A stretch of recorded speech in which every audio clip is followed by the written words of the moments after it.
દરેક નીતિની સામે કાયદાની રીતે ઊભો રહેતો SSK news channel. Surat crime બ્રાન્ચની એચટીયુની ટીમે સરથાણા વિસ્તારમાં આવેલ શુભમ રેસિડેન્સીની દુકાનમાં ચાલતા દેહ વેપાર પર દરોડા પાડી ત્યાંથી 7 લલનાઓને મુક્ત કરાવી સંચાલક સહિત 4ની ધરપકડ કરી હતી. સુરતમાં ઠેર ઠેર દેહ વેપાર ચાલી રહ્યો છે ત્યારે સુરત ક્રાઇમ બ્રાન્ચની એન્ટી હ્યુમન ટ્રાફિકિંગ યુનિટની ટીમે સરથાણા વિસ્તારમાં દરોડા પાડ્યા હતા. સરથાણા ખાતે આવેલ સાવલિયા સર્કલ પાસે શુભમ રેસિડેન્સીના પહેલા માળે આવેલી દુકાનમાં દરોડા પાડી ત્યાંથી દેહ વેપાર ઝડપે પાડી ત્યાંથી 7 લલનાઓને મુક્ત કરાવી હતી.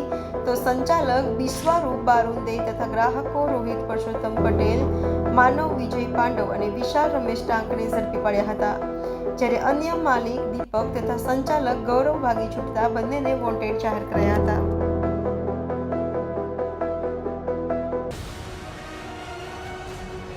દરેક નીતિની સામે કાયદાની રીતે ઊભો રહેતો એસએસકે ન્યૂઝ ચેનલ.